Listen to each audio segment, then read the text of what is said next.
Now, I'm going to also be talking about limiting beliefs, and this is for having an abundant life. And so I have 5 tips for this. But here's a little bit of backstory about me.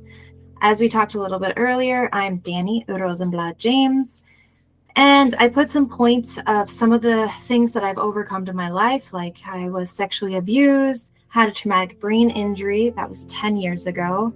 I have a toxic family member that I cut ties with entirely. And then it took me 7 years to heal from my traumatic brain injury. Now, the reason that I tell you this is I want you to understand that all of these obstacles I went through all had limiting beliefs. So I had to learn how to overcome multiple limiting beliefs. And this is for anybody and anything in their lives. When you go through an obstacle, there are limiting beliefs that block you. And we just have to learn how to face them head on instead of running the other way. And out of all of these obstacles, I actually am so thankful for my traumatic brain injury. And the reason is this was a pivotal point in my life where I realized where I was going was nowhere, and I didn't want to be alone anymore. I felt I could give so much more. So that's why I'm a mind and body coach now, and an international best-selling author and a speaker, because I know that my story can help so many out there. And I didn't let limiting beliefs stop me, even when it felt like it was time to stop and throw in the towel. Nope, I kept going. And some people thought I was crazy for doing this. Now, something that I want to talk about that is a bit hard for many of us is we shy away from the unknown. It's that taking risks. It can be a tough choice, and we have to come down to making that tough choice or trusting ourselves in the face of uncertainty. These moments define our growth and shape the lives that we have. And that's why I love risk taking, because I see so much growth comes from them. And this can be the littlest things, like, for example, taking a risk could just do something out of the norm in your daily schedule. For instance, if you're going to work and you have like a regular path that you drive, how about taking a different road instead? Or going to that coffee shop that you've been wanting to, but you keep finding excuses not to. Just these little things, when you go out of your own norm, you could find doors that open for you and give you more possibilities in life. I mean, there's so many opportunities that can happen from going off of your regular route. And the next one that we're going to be talking about, you have a choice. This is something so important that I learned. When I had my traumatic brain injury, it was 3 days from my coma. I woke up and I had a foggy brain. I couldn't move. And all I was thinking was, now what? And when that happened, I had this inner voice say to me, this is but a moment. And when that happened, I realized that I have a choice. I could stay in bed for the rest of my life, or I could get up, move, and start going towards that life I believe that I could have. So that's why I truly believe choice is so empowering, because it gives us the freedom to decide how we spend our time, energy, and focus. It's not always easy. There can be too many choices that you have to take on, and this can feel overwhelming, and fear of regret can hold us back as well. But every choice is a chance to overcome limits. It's a way to prioritize what matters and create opportunities that you didn't know existed before. It's not about choosing perfectly. It's about choosing intentionally. For example, I once chose to walk away from a path that no longer served me because I used to be a weed farmer for 5 years. And since I had my accident, I realized that's not what I wanted to do anymore. It wasn't an easy decision, but it was definitely necessary for me to grow. And I definitely felt freedom when I finally made that choice. And I realized that these small decisions that we make daily, they build the foundation for a life aligned with goals and values. We start to find out our true essence, what we truly want to do in life. So it's really important. Let's see. I heard the doorbell ring. Let's see if I can easily, cool, I can. Here we go. There. Hey, Kubra. All right, so I am just talking about choice, and now I'm going to be moving to don't react, respond. The pause that changes everything.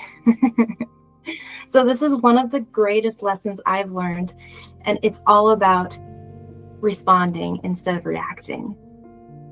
So reactions are an instant thing. It's fueled by emotions, fear, frustration, and this often leaves us feeling worse. And this can also make situations a lot more intense than they could have been.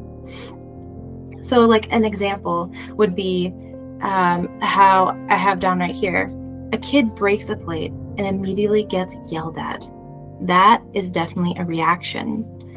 And another alternative would be a response, and that is a kid breaks a plate and the parent is calm and collected, then talks to the kid calmly. And this is a response. And something that's really important when it's about responding is it's all about being mindful, taking that pause. You can breathe in, breathe out, and think it through before reacting.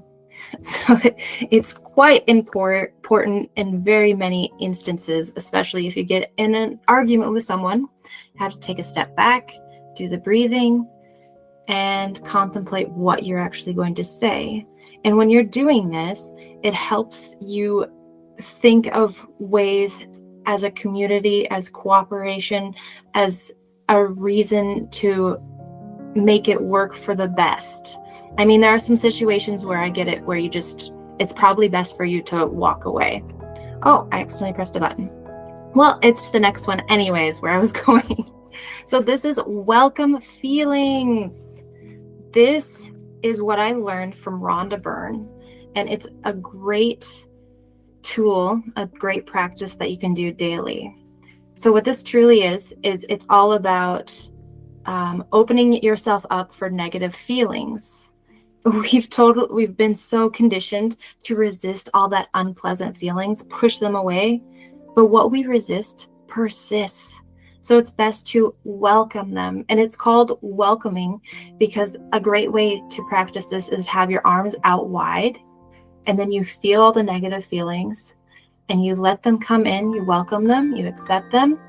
And what I do is I say, after breathing in and out, then I say, I feel you, I see you, and I let you go. And then I let it go through me, and I feel so much better after doing this. At first, it can feel a little intense, but after a while, it starts feeling better. And this is something you need to stay consistent with. So the more you do this, more times that those negative emotions pop up from whatever triggered you will be a lot less. And eventually it won't be there anymore. You'll be like, you won't even notice it, maybe until someone does that same trigger. And then you're like, wait, that didn't mess with me. So I think that's pretty awesome when that happens.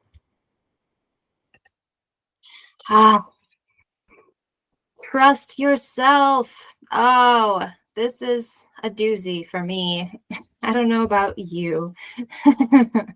Trusting yourself is the foundation for living a confident, empowered life. It's the belief that you can handle whatever comes your way.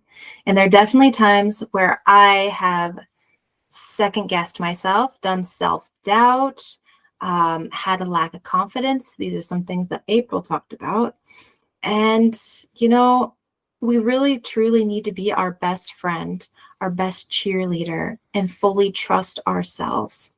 Because when we trust ourselves, we open doors to possibilities.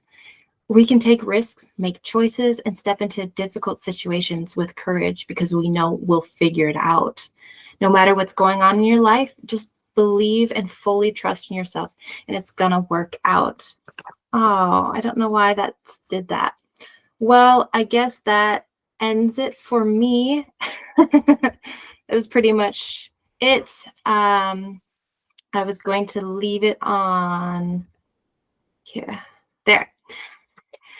So I guess that just wraps up about what I was going to say. So overall, it's great to take risks, have that choice, and be doing the welcoming of those feelings that are negative. And oh, we can't forget, trust yourself. Ah,